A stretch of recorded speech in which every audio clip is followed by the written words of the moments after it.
Atos dos Apóstolos, capítulo 46. Em liberdade. Enquanto os trabalhos de Paulo em Roma estavam sendo abençoados para a colheita de muitas conversões e fortalecimento e animação dos crentes, estavam a juntar-se nuvens que não somente ameaçavam sua própria segurança, mas também a prosperidade da igreja. Em sua chegada a Roma, fora ele colocado aos cuidados do tribuno da guarda imperial, homem de justiça e integridade por cuja clemência ficou relativamente livre para prosseguir na obra do Evangelho. Mas, antes do fim dos 2 anos de prisão, esse homem foi substituído por um oficial de quem o apóstolo não poderia esperar nenhum favor especial. Os judeus estavam agora em mais atividade do que nunca em seus esforços contra Paulo, e encontraram uma hábil auxiliadora na mulher corrupta de quem Nero fizera sua segunda esposa, e que, sendo uma prosélita judia, emprestou toda a sua influência para auxiliar os intuitos assassinos deles contra o campeão do cristianismo. Pouca justiça podia Paulo esperar da corte de César, para quem apelara. Nero era mais vil em seus costumes, mais frívolo no caráter e ao mesmo tempo capaz de mais atroz crueldade do que qualquer governante que o houvesse precedido. As rédeas do governo não podiam ter sido confiadas a um governador mais déspota. O primeiro ano de seu governo fora assinalado pelo envenenamento de seu jovem irmão afim, o legítimo herdeiro do trono.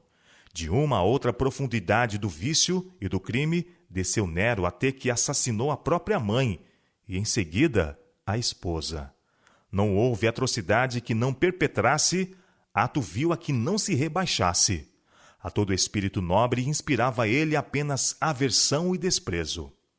Os pormenores da iniquidade praticada em sua corte são por demais degradantes, por demais horríveis para serem descritos.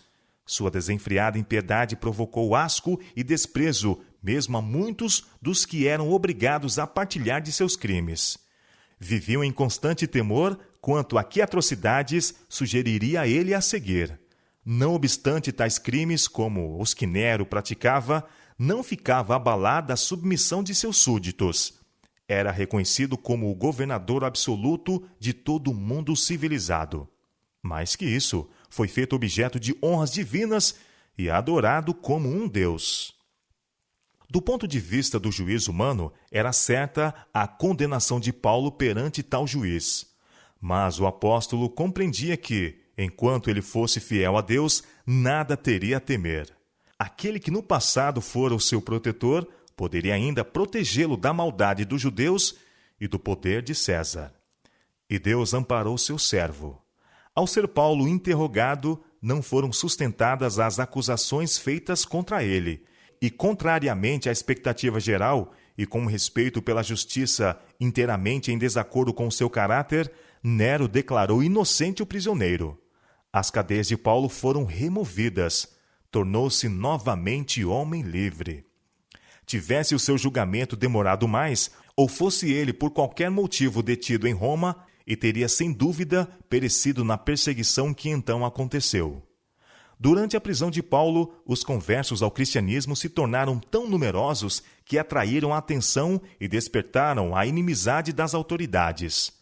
A ira do imperador se despertou de modo especial pela conversão dos membros de sua própria casa, e logo encontrou pretexto para fazer dos cristãos objeto de sua inexorável crueldade. Inexorável crueldade. Ocorreu por aquele tempo um terrível incêndio em Roma, pelo qual quase metade da cidade se queimou. O próprio Nero, falava-se, ateara fogo, mas para desviar as suspeitas, fez uma ostentação de grande generosidade, prestando assistência aos que ficaram sem lar e destituídos de seus bens. Foi, contudo, acusado do crime. O povo ficou agitado e enraivecido, e Nero, a fim de inocentar-se e também livrar a cidade de uma classe que ele temia e odiava, voltou à acusação contra os cristãos. Seu expediente foi bem sucedido, e milhares de seguidores de Cristo, homens, mulheres e crianças, foram cruelmente mortos. Dessa terrível perseguição, Paulo foi poupado, pois que, logo depois de seu libertamento, deixara Roma. Esse último intervalo de liberdade ele aproveitara diligentemente, trabalhando entre as igrejas.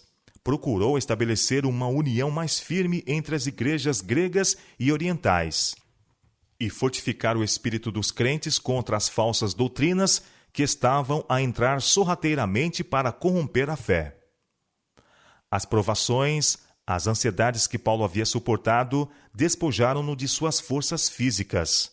Assaltavam-no as enfermidades da idade avançada. Pressentia que estava a fazer sua última obra. E abreviando-se o tempo de seu trabalho, seus esforços se tornaram mais intensos. Parecia não haver limite para o seu zelo. Resoluto no propósito, pronto nas ações, forte na fé, viajava de uma igreja a outra, em muitas terras, e procurava por todos os meios, ao seu alcance, fortalecer as mãos dos crentes, para que pudessem efetuar um trabalho fiel na conquista de almas para Jesus, a fim de que, nos tempos difíceis, em que então se achavam mesmo a entrar, permanecessem firmes no Evangelho, dando fiel testemunho de Cristo.